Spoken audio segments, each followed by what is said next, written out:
Halo, assalamualaikum warahmatullahi wabarakatuh. Apa kabar sahabat Kang Edi dimanapun berada? Salam rahayu, salam sejahtera penyejuk jiwa. Semoga kita semua diberi berkah rezeki, diberi kesehatan, dan diberi kebahagiaan. Yuk monggo, jangan lupa kita ngopi dulu. Bismillahirrahmanirrahim.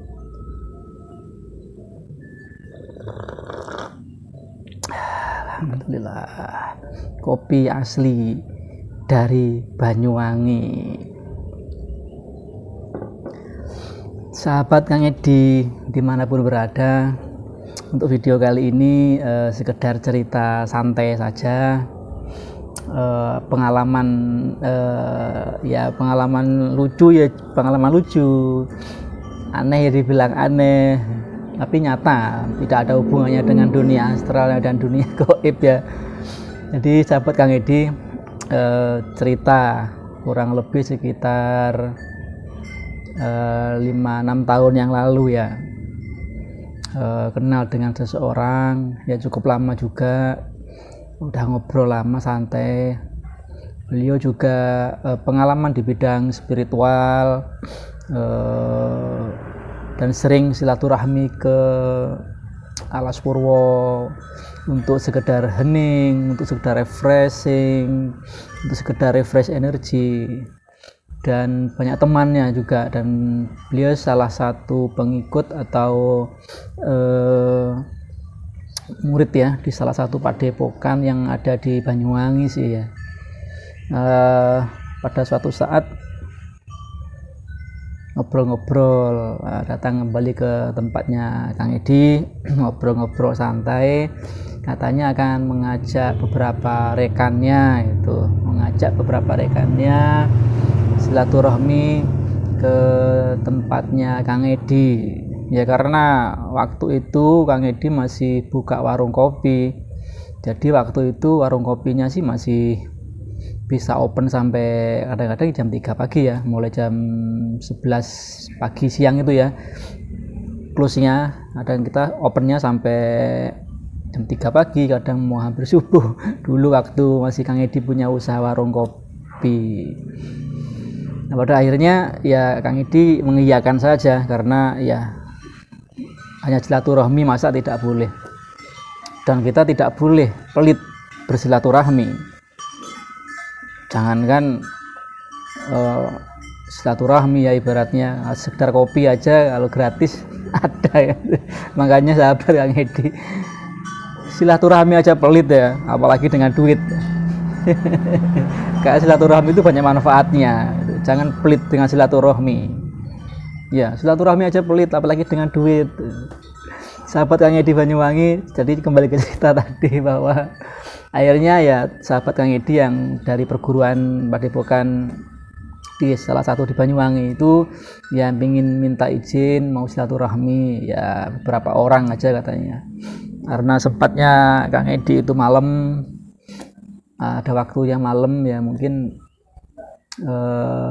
di atas jam 12 ya waktu itu ya, jam 11 lah mungkin, agak sepi warung kopinya waktu itu. Nah, kemudian janjian dan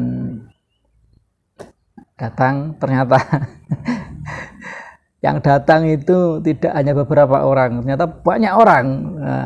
Ternyata banyak orang, tidak sesuai dengan yang Kang Edi prediksi sebelumnya yang disampaikan oleh rekan Kang Edi ya. Katanya beberapa orang pengen silaturahmi saja, ternyata datangnya itu banyak sekali orang ya, kurang lebih ada 4 kendaraan roda 4 lah ya. Bisa dibayangkan sendiri, kalau satu mobil itu 6 orang kali 3 atau 4 mobil itu sudah berapa ya. Alhamdulillah dengan ikhlas, dengan rela ya, dengan lapang dada, tetap karena tujuannya silaturahmi, tetap Kang Edi terima. Akhirnya ngobrol-ngobrol panjang lebar ya di warung kopinya Kang Edi ya, rame dengan sahabat-sahabat dari padepokan itu. Ternyata selain silaturahmi punya tujuan lain waktu itu. Nah, ternyata satu persatu mereka pingin diterapi. Nah, ternyata pingin diterapi, padahal tujuan awalnya kan silaturahmi. tidak bilang ada pasien gitu kan ya, tidak ada pasien. Kalau ada pasien kan mungkin ya kita terapi pengobatan, psikoterapi healing non medis, karena memang Kang Edi di sini ada pengobatan juga non medis ya. Jadi kembali ke cerita tadi, akhirnya banyak sekali ya dikalikan lah, seandainya 5 lah, satu mobil 5 orang kali 4 atau 3, yang satunya mobilnya gede lagi, travel itu penuh ini di tempatnya Kang Edi itu penuh, dan kasihan ada yang bawa anak-anak, ada yang bawa istrinya gitu loh. Akhirnya saking ramenya Kang Edi sendirian, kemudian satu persatu dari mereka mengajukan pertanyaan, ya Kang Edi enggak berpikiran negatif ya sahabat, jadi tetap menerima dengan baik, menjalin silaturahmi yang baik, karena silaturahmi itu banyak manfaatnya. Salah satunya bisa memanjangkan umur, bisa mendatangkan rezeki insya Allah yang berkah ya. Nah kemudian dari beberapa sahabat yang datang dari Padepokan itu ke tempatnya Kang Edi ini bertanya tentang keilmuan, ternyata tentang kanuragan yang pernah mereka jalani, dan ada beberapa yang ingin diterapi. Padahal kalau di Kang Edi itu yang diterapi sekali lagi itu yang sakit ya, sepertinya beliau-beliau itu tidak ada yang sakit. Jadi ya ibaratnya menerapi orang yang tidak sakit gitu loh. Padahal beliau-beliau semua itu berguru, ada gurunya, dan di Padepokan. Ini kan Padepokannya kan sekarang Raja Pedas, Padepokan bebek kesurupan. Kalau dulu warung kopi namanya Raja Kopi gitu loh. Nah dari sekian orang itu kurang lebih tak hitung 25 orang lah ya, gampangnya 25 orang. Satu persatu minta diterapi dengan kondisi mereka yang fine-fine saja loh ya waktu itu. Kondisi beliau-beliau yang tidak ada, notabene tidak sakit apapun, tidak menderita depresi lah, dan tidak menderita sakit non medis atau keluhan santet, guna-guna itu tidak ada. Medis pun juga tidak ada. Dan pada saat setelah beberapa orang yang diterapi, ya entahlah dengan niatan apa mereka datang ke sini, atau sekedar menguji ya tidak apa-apa, sekedar ingin tahu ya monggo, nggak apa-apa. Yang penting selaku tuan rumah ada tamu, tetap saya sumonggo nih, saya persilahkan dengan baik. Ya saya juga kasih kopi kok, ya kita ngopi, ada kopi juga, tapi nggak ada snacknya.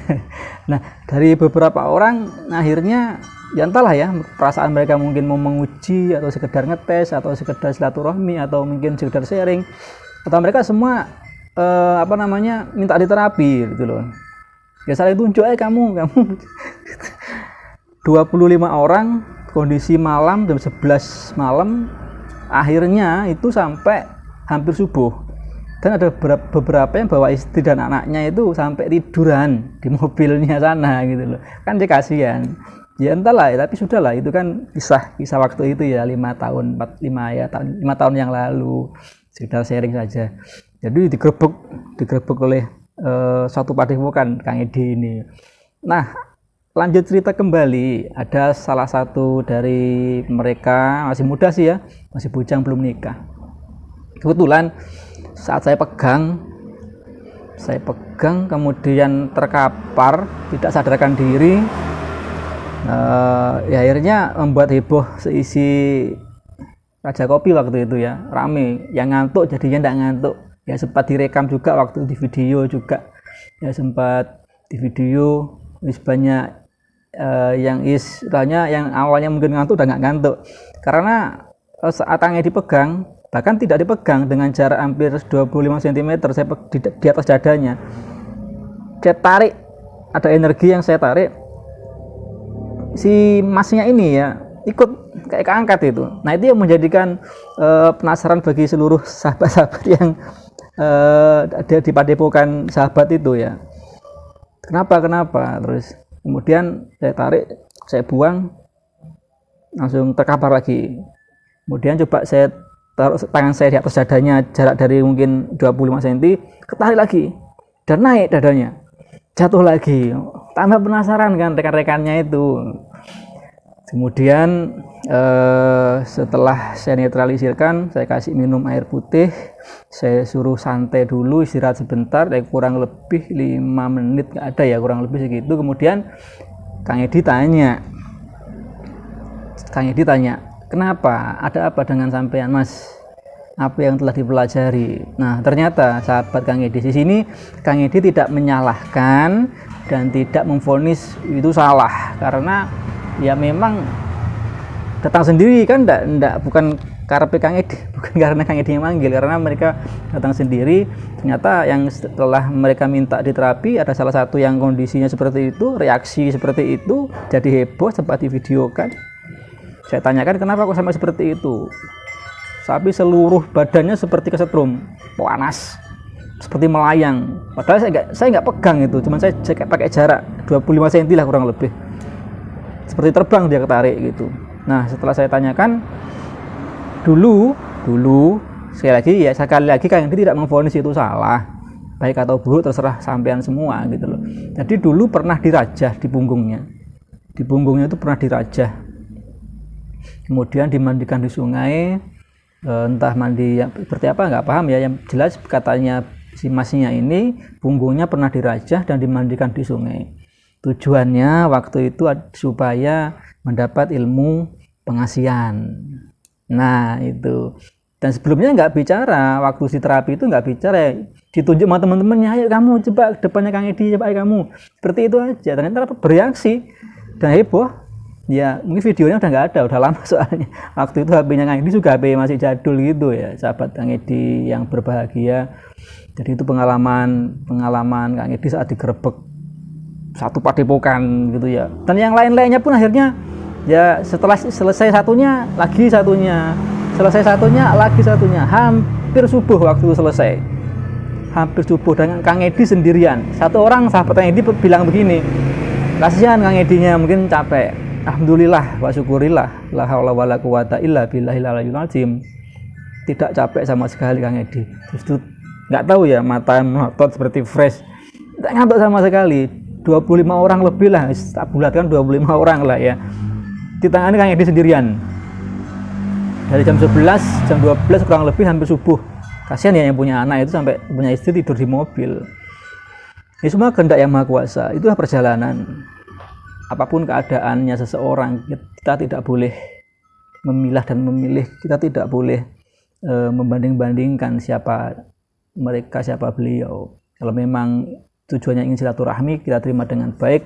Apapun yang terjadi itu sudah kehendaknya Yang Maha Kuasa, karena kita hanya bisa Kang Edi juga hanya bisa mengucap kalimat la haula wala quwata illa billahil aliyyil azim. Sudah itu aja. Selama memang ada yang minta bantuan, ya dibantu semampunya. Dikembali lagi digerebek satu padepokan itu ya tujuannya macam-macam, karena memang tidak ada yang sakit waktu itu. Tidak ada yang sakit ya. Dan memang sebagian ada yang sempat menguji dalam artian coba aku reaksi apa enggak. Memang sebagian ada yang keras, ada yang atos. Jadi saat di transfer energi itu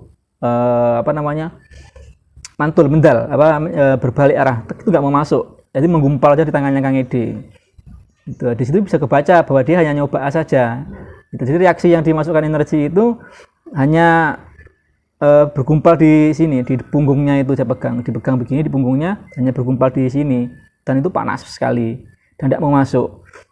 Nah di situ kan sudah bisa disimpulkan menguji Kang Edi gitulah, menguji saja waktu itu ya, nggak masalah, nggak apa-apa, dan tidak ada reaksi apapun. Apa yang mau direaksikan ya, kalau memang tidak ada efek apapun di dalam diri yang bersangkutan kan ya. Sahabat Kang Edi Banyuwangi, sekedar cerita saja yang mudah-mudahan bisa manfaat. Sekali lagi perbaiki niat kita untuk berspiritual, perbaiki pola pikir dan hati kita untuk lebih baik menjalani spiritual ini. Spiritual itu bukan sesuatu yang untuk diujikan atau dipamerkan. Spiritual itu adalah kehendak. Sehebat apapun kita berikhtiar, sehebat apapun kita melakukan ritual, kalau tidak dikehendaki oleh Yang Maha Agung, suci dan mulia, semua itu nonsen dan sia-sia. Keikhlasan itu yang utama. Mudah-mudahan manfaat dan semoga kita semua menjadi manusia-manusia yang bermanfaat bagi manusia lainnya. Kurang lebihnya mohon maaf. Sekali lagi, konten ini tidak untuk menyinggung satu padepokan atau seseorang, hanya sedikit cerita aja, menjadikan pengalaman buat kita semua. Kurang lebihnya mohon maaf. Sekali lagi buat sahabat-sahabat Kang Edi dimanapun berada, Jangan lupa selalu share, like, dan subscribe di channelnya Kang Edi Banyuwangi. Mudah-mudahan bisa manfaat dan semakin membuat semangat Kang Edi untuk buat konten-konten yang lainnya. Tunggu konten-konten yang lainnya, mudah-mudahan lebih baik dan lebih baik dari ini semua. Wabillahi taufiq wal hidayah, kurang lebihnya mohon maaf. Assalamualaikum warahmatullahi wabarakatuh. Salam dari Banyuwangi. Ngopi dulu.